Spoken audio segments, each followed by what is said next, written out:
Hey everybody, what's going on? So this isn't how a normal episode of this is gonna go. It's a let's play, but it's kind of not. Like, I want it to be sort of a platform to bring up some subjects that are important to me and the people that are important to me.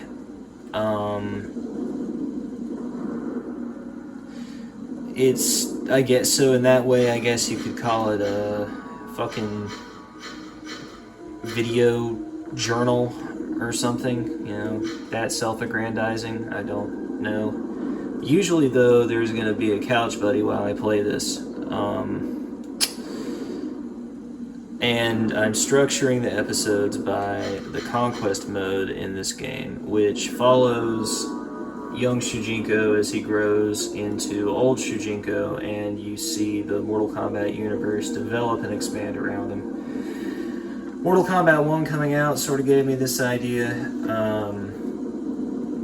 and Shujinko's similarity to Alexander in Bergman's Fanning Alexander, but I'll get into that in a minute. So, witnessing history here. Create a profile on my 360. Naturally, the format is dookie shit like normal.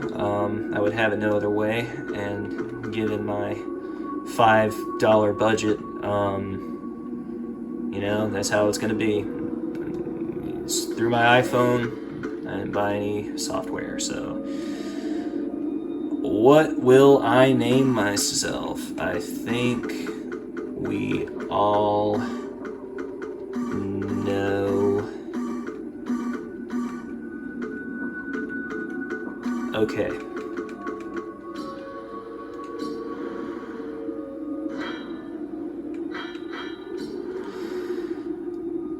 So, if you want to hack into my account, it's A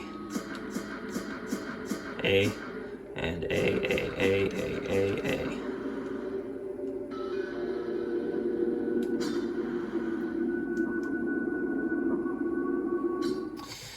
So, here's the thing about these games is that they're very near and dear to me, because the first video game I ever played was Mortal Kombat 3 on the PSP. Take a look at this fucking weird-ass lineup here. You got Scorpion, Melina, Baraka, Sub-Zero. And these people might be familiar to you. Then you have the Raicho, who's a fucking Chad. Nightwolf, who I can't believe exists and hasn't been canceled. Ermac, this is actually where he got his signature bandages around the face and that outfit before, as most people know, he was a palette swap of our boy. Cabal, who, this is his first appearance since MK and UMK3, so that's pretty dope and pretty interesting. He was the first character I ever played as in Mortal Kombat. Ashra, there she is. This is where she comes from. She was my favorite character in this game, and that was half of my hype for Mortal Kombat 1 when it came out. Dairou, character who does fucking nothing. Kobra, you know, he definitely has his own shtick and his own personality. It's not, he's very original. You know, he's very original. And Darius. And, you know, so there you go. This is the lineup you start with on a traditional tower, and then through the story, the conquest, you get to unlock these characters that are blurred out. I'm pretty sure next Scorpion there is Kenshi, followed by lmao, followed by Hotaru? Yeah. And etc. But I will... God, I don't know which one of these chuds is worse. Dairou. So Dairou's in 4 seconds of the story, yet he's in the original... He's in the first lineup, which is pretty fucking insane, all things considered. I think in the story, you get thrown in jail for, like, loitering or something, and he's like, hey, I have a way out of here, and he gets a key and he lets you escape, and then he never ever comes back. So yeah, pretty in-depth character, but, and I'm gonna suck shit at this. This video is really just more an explanation of what's gonna happen, which is, through Conquest, it brings up themes that are pertinent to me, and after I did ad break, there was a lot of writer's block, because, you know, I gave myself that fucking creative ultimatum, you know, dark comedy bad, and more mature writing, or whatever, but, you know, once a fuck ass, always a fuck ass. Speaking of getting fucked in the ass, Jesus. So I don't know, I'm just trying to explore what is important to me and important to my surroundings. And Conquest Mode kind of covers all of these things. The first portion of it, you're in Shujinko, the main character's hometown, and that'll be the first episode. My couch buddy is going to be a surprise each episode, but you probably know them from my videos, and if you don't, kind of even cooler in some regard, but I don't know. Then after Hometown, you go to Hell. Hometown and Hell are the first two, and a lot of things can be analyzed through that alone, but, you know, then there's the rest of it, and we'll see where it goes. But the biggest inspiration here is Fanny and Alexander, the miniseries that the late Ingmar Bergman made back in 1980 something. And it follows this kid Alexander and his adventures through what is essentially the fucking psyche of Ingmar Bergman made into a world, as most writers do. Well, you know, it's kind of autobiographical, but it's not. And it covers themes that were important to Bergman, like creativity, childhood, religion, mysticism, etc. And I just think that, you know, the fact that this follows a kid growing up, and I grew up with these games, and I can sort of derive themes that are important to me out of it. I kind of want this, you know, since it's fucking pretentious to hear my, you know, record yourself speaking anyway, I'll just be a fucking ass and say I kind of want this to be my Fanny and Alexander. LOL. At least in format. I'm thinking maybe 4 episodes. I know that the Conquest isn't that long, but it's sort of in honor of, you know, the film bard.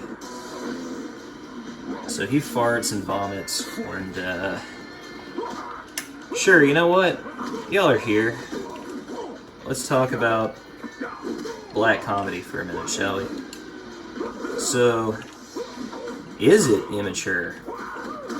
I don't know. Are you sick in the head if you think that things that are tremendously morbid are funny? You know, like a vomit and a fart, you know, that's one thing, but like, you know, I don't know, laughing about murder, and, well, specifically, just for example, AIDS, like I did in Ad Break, doesn't necessarily deem laughing at. Now, for the last couple of years, I saw it as a challenge to become, I guess, acquainted and assimilated to the black comedy culture.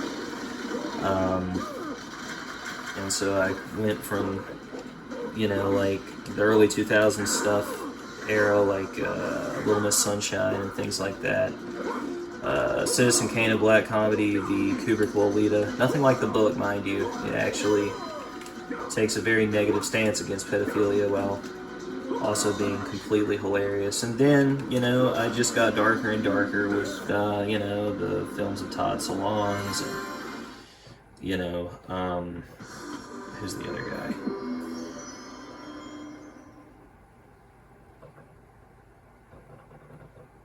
Oh yeah, Chris Morris and Jan, that show, you know, things like that. And you know, I don't know. It's an interesting culture because it's one that is alienating, and is hard to understand, and it is in a lot of ways. I always saw it as sort of making fun of the futility of the things that you're making fun of. So it's a difficult one. I don't know, and I think that these games specifically radiate big Herzog dark comedy energy, and you'll see that in the story. They're all doing weird shit all the fucking time. All the side quests are strange. They just remind me of Herzog Villagers and, like, you know, weird Herzog hijinks. But you're probably interested, if you're even here in the first place, to know, I guess what kind of lit made me change my mind about my stance on things, because, you know, I'm a cynic, I'm an asshole, or whatever, but, for a couple of months there, I really, you know, saw mankind as a, you know, a slate that could be cleaned and start fresh, you know, and not necessarily redemption, but reformation was something that became interesting to me. And it started with Dostoevsky's Crime and Punishment. And that was very important to me. I still think it's probably my favorite book since I've read it, and then I got real enmeshed into, now I can be Kobra, you know, his stuff. And on top of just, you know, being brilliantly written and an incredible extreme psychological, you know, masterwork. I'm gonna read The Idiot next, actually. It's very much about, like, you know, a guy can save a kid or kids from a fire, but he'll also convince himself to kill someone, you know, for the quote greater good, he says. And by the end, you know, it's a question of, is there salvation for our hero Raskolnikov, or anti-hero? Dostoevsky actually coined the term anti-hero in Notes from the Underground, which is an excellent story too. But just the idea of that, you know, and it got me thinking of a lot of things. That and my job. The people I work with are incredible, and they come from a hard background, but they have redeemed themselves. I, you know, have had my issues, and they've helped me sort of reform as well. Oh yeah, so Harakiris are in this. Yeah, you can kill yourself before I do a fatality on you, or vice versa. Which is funny because I don't... Scorpion killed himself in Bane. I have no idea how to do fatalities in this, but... Anyway. Yeah, I just saw a lot of hope. But then here recently, you know, there's been a lot of trouble I see, and it's cyclical around here. Or everywhere, really. And I'll focus more on that with, like, the small town stuff. Anybody who's watching this that isn't from around here, you know, I mean, we're North Carolinians, for sure, and I mean, really easy cross-reference check to figure out through people's social media, like in my videos, like, where we are or whatever, if you want to come hunt me down and axe murder me or whatever, but there are a lot of issues around here, you know. There's a lot of abuse, a lot of sexual abuse, a lot of problems with, like, opioids, really bad problems with opioids, actually, and just drug abuse in general. I was watching a movie the other day, and, you know, it was technically not... I've gotten to a point now, too, where, like, I can be critical of something but still enjoy it, let me put it that way. And it was this movie called On the Count of Three. It has Christopher Abbott in it, and the dude who made it...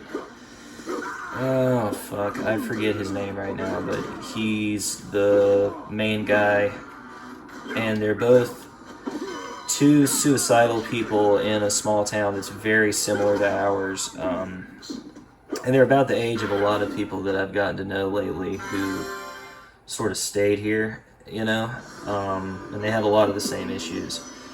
Some of the abuse detailed in that movie is like on par with things that I like, very eerily similar to things I've heard from around here. And it's also a dark comedy. You know, I put on my letterbox that I related to Val, the main guy, because there's this there's this bit where he's so fucking dejected from, you know, work or whatever that he goes into the bathroom to try to hang himself. Like in the bathroom stall, but this chungaloid comes in and starts whistling or whatever, like somebody, like a, you know, like a blue collar worker would, and it's so irritating to him that he gives up killing himself because it's just ruined the moment. And then the dude sees his shoes in the stall and he's like, "Oh, hey, Val," and he's like, "Hey." But again, see, like, who lasted that? I do. I don't know. And I don't know what that means. I don't know what that says about me. I do believe it to be immature, but I also love it. You know, and I've been on a writing hiatus for a while. I mean, I'm not following a script or anything here. Sort of talking out of my ass. But, you know, I finally started DMing again for Dungeons and Dragons, and I've always used that as a creative escape or whatever, or a way to analyze my shit. And,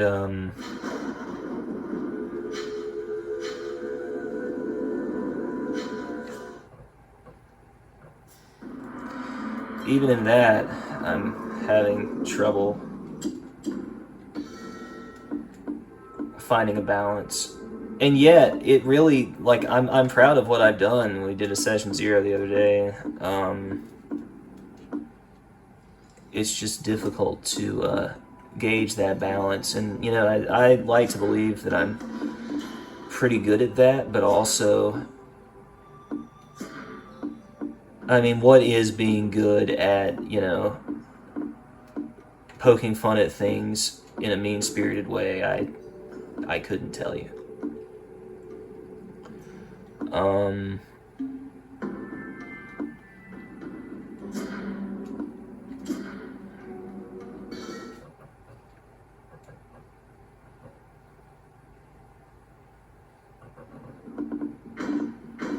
I honestly think I've said everything I need to. This is chess combat. I have absolutely no desire to do this right now, but I'm going to start it, I guess. I was real into chess briefly a few months ago. Then I kind of screwed myself out of some personal relationships with some people, and well, didn't feel like playing it anymore. It was their game, not mine. Uh-oh. And currently I don't even know what the fuck I'm doing.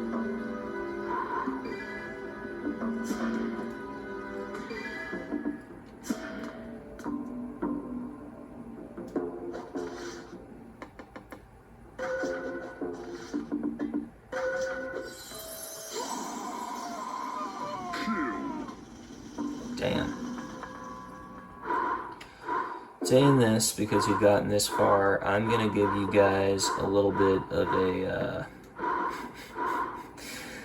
peek into something that I don't like to show a lot of people because it makes me very self-conscious, and that is my first ever movie that I made, and it's about my town, and the issues we grapple with here. I was gonna save it for the hometown episode, but this has been a bunch of me rambling, so I'm gonna reward you guys by just showing it to you.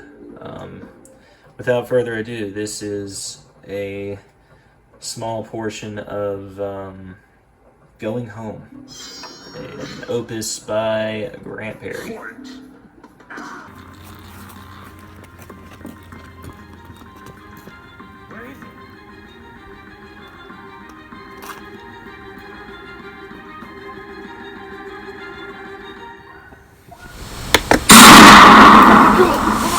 Take cover! Take cover!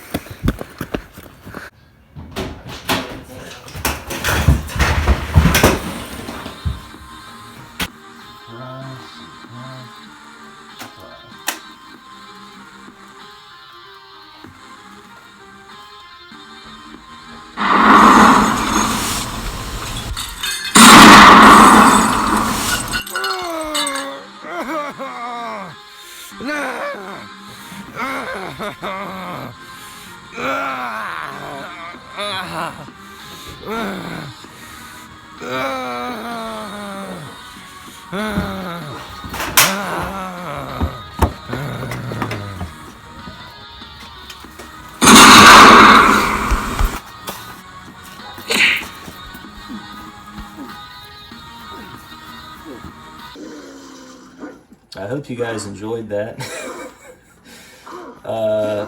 Really bad, but I only had 7 days to make it. Funny story, my dad actually, the 7th day or whatever, I had barely slept and I was so tired I couldn't see, so my dad actually got me from school because I was walking around just like incapable of doing anything, and he took me home, and I mean, I was dead, man. I was incapable of doing anything. I was stripped down to my undies, and he comes back and he gives me 3, I want to say, quarter pounders from McDonald's and fucking feeds them to me. That's how dead I was. All for that. All for that. But, you know, that is creativity, and the humor and the horror of it all is hard to distinguish. So, yeah. Can we be redeemed? Is life during wartime the universal state of human suffering? Will I change my mind? And will we have different perspectives on things by the end of the Grant Perry Mortal Kombat Let's Play videos? I doubt it. You guys have a great fucking night. I love you all. Goodbye.